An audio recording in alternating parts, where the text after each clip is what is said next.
নমস্কার বন্ধুরা, welcome to my channel my fortune story. আশা করছি আপনারা সবাই ভালো আছেন।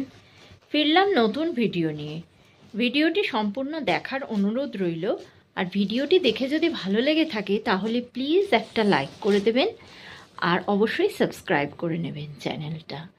আর এখন সকালবেলা আমরা রেডি হয়ে গেছি, আমরা এবার আশ্রমে চলে যাব। তো চলুন, আশ্রমে আপনাদের কথামৃত মানে আমি কথামৃত বলছি এই কারণে যে প্রত্যেকটা কথার মধ্যেই অমৃত ঢালা, তাই জন্য কথামৃত বলছি। ওখানে আসলে কথামৃত পাঠ হয় না, ওখানে মেন গীতা পাঠ আর ভাগবত পাঠই হয়।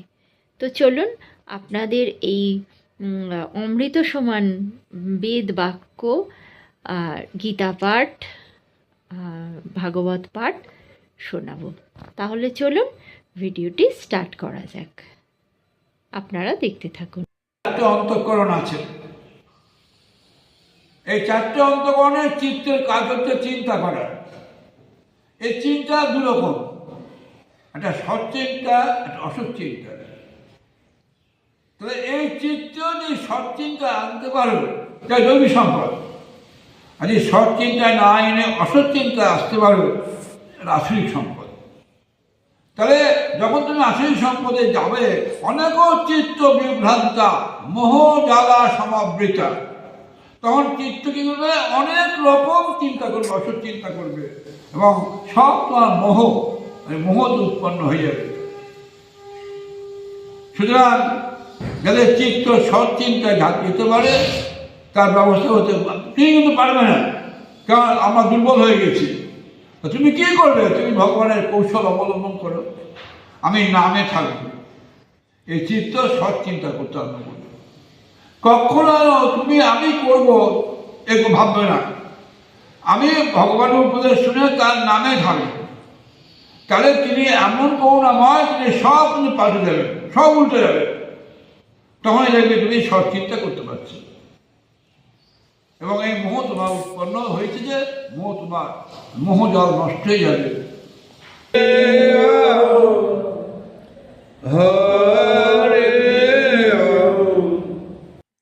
আজকে পাটে গিয়ে আমার যেন কীরকম চোখের জল আমি ধরে রাখতে পারছিলাম না। যতবারই আমি চোখের জল মুছে নিচ্ছি নিজের, জানি না কেন এত চোখের জল বেরোচ্ছে যে কি বলবো। কারণটা অবশ্যই জানাবো। তো ধ্যানে বসে পড়লাম, পরপর যেরকম হয় হরি ওম নাম স্তব করার পর ধ্যানে বসলাম।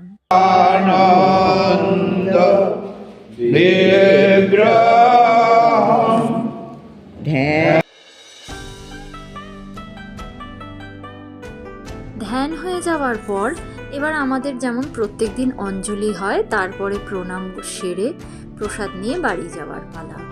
আজকে আমি চোখের জল ধরে রাখতে পারছিলাম না, কেন জানেন তো? কারণ আজকে আমার খুব বাপির কথা মনে পড়ছিল। হঠাৎ এক একদিন এমন হয় যে বাপির ওই শূন্য জায়গাটা আমি খুব ফিল করি, এত আমার কান্না পায় তখন। আর যখন এইরকম একটা সুন্দর মনোমুগ্ধকর পরিবেশে এসে যখন জীবনের সম্বন্ধে, জীবনের সমস্ত আয়নাটা নিজের চোখের সামনে দেখতে পাই, তখন যেন আর চোখের জল ধরে রাখতে পারি না। মনে হয় যে বাপির সঙ্গে কত কথা শেয়ার করতাম, কত জীবনের বাস্তবতা শেয়ার করতাম, কিন্তু আজ সেসব অতীত। তাই আর চোখের জল আজকে ধরে রাখতে পারলাম না। জানি না কেন কোন অদৃশ্য কারণে বাপির জন্য আমার খুব মন খারাপ করছিল। আসলে না থাকার অনুভূতিটা আজকে আমি পদে পদে বুঝতে পারলাম। এরপরে আমি পাট থেকেই একবারেই চলে এসেছিলাম এই মিও আমরের দোকানে, কারণ আজকে আর একটা স্পেশাল দিন। আজকের রবিবারটা একটু আলাদাভাবেই কাটাবো, আর আলাদাভাবে আমাদের কাটবেও। কারণ কি জানেন? কারণ আজকে আমার হাজব্যান্ডের জন্মদিন। তো ওকে আমি সকালেই আসতে বলেছিলাম। আর একটা সুবিধে হয়ে গেল কি, যে ঈশ্বর হয়তো সুবিধে করেই দিল, ও আমাদের বাড়ির কাছাকাছি একটা জায়গায় ও ঠিক এরকম গীতা আর ভাগবত পাঠ শুনতে আসে। কিন্তু আমাদের যে কাকু গীতা পাঠ ভাগবত পাঠ করেন উনি না, ওদের একটা আলাদা সংঘ আছে, সেখান থেকে হয়। তো ও রবিবার আসে, দুটো সানডে পরে। তো দুটো সানডের মধ্যে আজকে ওর এইখানে ভাগবত শোনবার ডেট আছে। তো ভালোই হলো, ও একদম চলে আসবে, তাই জন্য আমি বললাম তুমি দুপুরবেলায় এসো, আর এত ঠান্ডা পড়েছে যে তুমি তাড়াতাড়ি বিকেল বিকেল চলে যেও। ও তাতে রাজি হয়ে গেল। ও কিন্তু জানেই না আজকে ওর বার্থডেটা আমি সেলিব্রেট করব, আজকের রবিবারটা একটু আলাদা করে কাটাবো, সেটা কিন্তু ও জানেই না। তো আমি ওখান থেকে মিও আমর থেকে একটা কেক চুজ করলাম, ওটা বাটার স্ক্রচ কেক। কেকটা আমি ছোট সাইজেরই নিলাম, কারণ লোক তো বেশি নয় আর সেরকমভাবে সেলিব্রেশনও হচ্ছে না। তো আমি মিও আমরের দোকানে দেখলাম আর কিছু নেওয়া যায় নাকি। তো ক্রিসমাসের জন্য অনেক কিছু নতুন কালেকশন এসছে, কিন্তু এগুলো আমার ভালো লাগলো না। স্ন্যাক্সের দিকটাও আমার খুব একটা ভালো লাগলো না, তাই আর কিছু স্ন্যাক্স নিলাম না। আর আমার হাজব্যান্ড খুব একটা স্ন্যাক্স খেতে পছন্দ করে না, কারণ ওর একটু পেটের প্রবলেম আছে, তাই জন্য ওকে একটু বুঝে শুনে দিতে হয় সব কিছু। তো যাই হোক, আমি বেরিয়ে পড়লাম, বেরিয়ে পড়ে এবার রাস্তা ধরে সোজা বাড়িতে চলে এলাম। এই মিয়া আমরে থেকে কেক, তাই একটু ছাতু পেয়ে গেলাম, নিয়ে যাচ্ছি। তো এরপরে আর এসে খুব তাড়াতাড়ি রান্না করা, বিছানা তোলা, সে যে কি দ্রুত গতিতে করেছি আপনাদের আর আমি দেখাতে পারলাম না। তো তাড়াতাড়ি ও তো 12:30 1টার মধ্যে চলে আসে, আর আমরা আশ্রম থেকে আসিই 10টা। তো এই 2 ঘন্টার মধ্যে আমাকে পুরোপুরি সব কিছু প্রিপেয়ার করতে হয়েছে। তো আজকে আমি দুপুরবেলা ওকে খেতে দিয়েছি, আর দিব্যর দেখুন না মিছিমিছি দুষ্টুমি করে কাঁদছে, খেতে দিচ্ছে না ওর পাপাকে। তো যাই হোক, আমি বললাম যে ও যা পারে করুক, তুমি খেতে বসো। আজকে আইটেমে খুব একটা বেশি কিছু করিনি। আজকে আইটেমে করেছিলাম ভাত, 3 রকম ভাজা, মাছের ঝাল আর চিকেন, তার সঙ্গে দিয়েছিলাম স্যালাড আর রায়তা। ব্যাস এইটুকুই করেছি, কারণ এর চেয়ে বেশি করবার মতো আর আমার পরিস্থিতি ছিল না। একটা ছোট বাচ্চা নিয়ে তাকে এসে আবার খাওয়াতে হয়েছে। তো যাই হোক, এবার আমাদের সবারই খাওয়া হয়ে গেল। ওর বাবার খাওয়া হওয়ার পর ওর বাবার সঙ্গে আমি দিব্যকে খাইয়ে দিয়েছি। ওর তো খেতে 1.5 ঘন্টা। খাওয়ানোর পর আমি দিব্যকে কিছুটা টাইম এরকম রাস্তায় হাঁটতে দিই। আমাদের বাড়ির সামনে যে রাস্তা, ওই রাস্তাটাতেই ও 3-4 বার হেঁটে আসে, কোনো সময় দৌড়ে নেয়। দৌড়াতে বারণ করি, ও তো বাচ্চা, ওর তো শোনার নয়। ও হেঁটে আসে, কোনো সময় দৌড়ে নেয়। তো আজকেও হাঁটছেই, আমার কথা শুনেছে। তো একজন প্রতিবেশী, ওকে সবাই ভালোবাসে, আমাদের আশেপাশের যেসব প্রতিবেশী আছে, সে ওর সঙ্গে একটু কথা বললো। তার সঙ্গে কথা বলে ও তাড়াতাড়ি করে দৌড়ে পালিয়ে এলো। কারণ কি জানেন, এই যে একে দেখে। আর এ তো খাওয়ার জন্য আমাদের বাড়ির সামনে এসে ডাকছিল। তো কি করব, আর তো আমার কাছে তো আর সেরকম কিছু নেই। একটু আলু দিলাম একটা, আর এই আমার বাঁধাকপির পাতাগুলো ছিল, ওরা তো বাঁধাকপি আর ফুলকপির পাতা, এইগুলো দিলাম। তো ওইগুলোই ও খাচ্ছে। গরুটা খুব একটা বড় নয়, বাচ্চায়, আবার ঘুরে ঘুরে দেখছে ওর মা কোথায় আছে, ওর মা যদি চলে যায়, তাই জন্য ভালো করে খেতেও পাচ্ছে না। ওর মা আবার দূর থেকে ওকে ডাকছে বলে ও চলে গেল। এই দেখুন, দিব্যর দেখে কি আনন্দ, ওই কাউটাকে দেখতে পেয়েছে, তাই জন্য ওর খুব আজকে আনন্দ। এরপর আর আমি কন্টিনিউ করিনি। তারপর দিব্যকে ঘুম পাড়িয়ে দিয়েছিলাম, ওর বাবাও একটু রেস্ট নিল, আর সেই সুযোগে আমি বাসন টাসন মেজে সব রেডি করে নিলাম। বিকেলবেলা থেকে আবার আমি ব্লগটা কন্টিনিউ করেছিলাম। তো এই যে দেখুন, আমি সব রেডি করে রেখেছি, আজকে ওর বাবার জন্মদিন সেলিব্রেট হবে।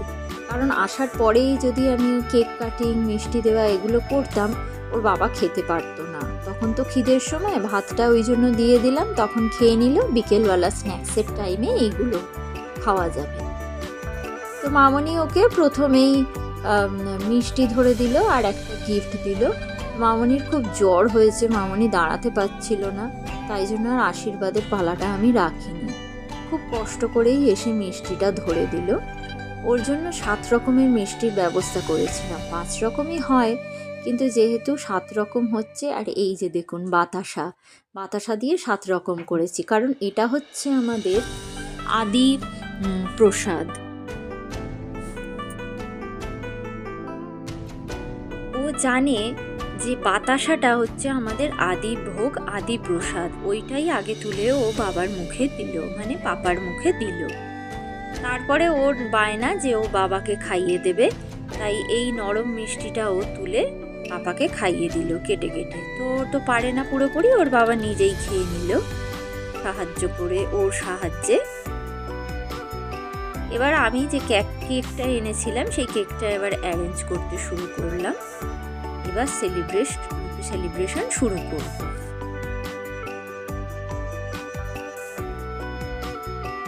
এই যে কেকটা ঠিক এই রকম দেখতে, আর ওর নামও লিখে এনেছি।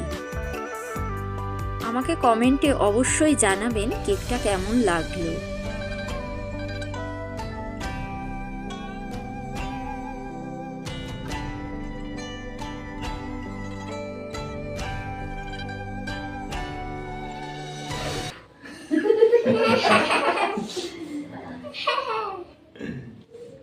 Happy birthday to you.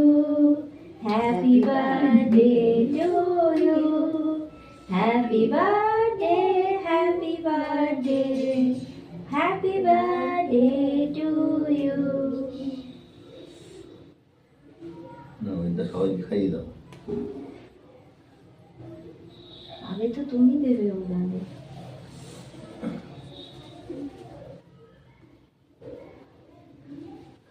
তারপরে পড়ে যাবে, নিচে বেরিয়ে লেফট যাবে। হ্যান্ড না, লেফট হ্যান্ড না, রাইট হ্যান্ডে। এটা এখানে রাখতে হবে। হ্যাঁ, রাইট হ্যান্ডে। গুড। পাপাকে খাইয়ে দাও, পাপাকে খাইয়ে দাও। মামি খাইয়ে দাও। একটু ওগোকে দাও আগে। ও প্লেট চালটা পড়ে যাবে। উঠে গিয়ে দাও ওগোকে, কম করে না, বেশি করে ধরো।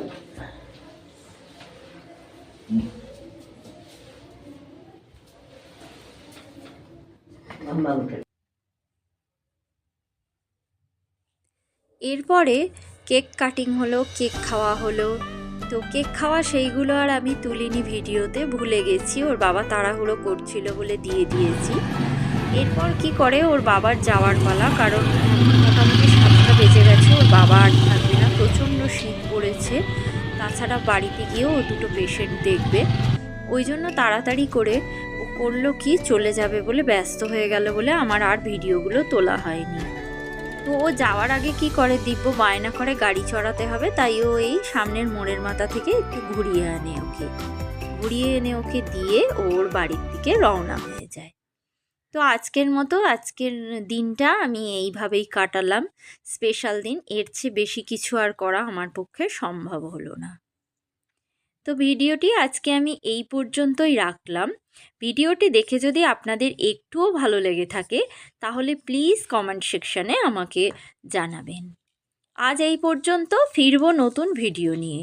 ততক্ষণের জন্য সবাই ভালো থাকবেন, সুস্থ থাকবেন, ভগবান সবার মঙ্গল করুন।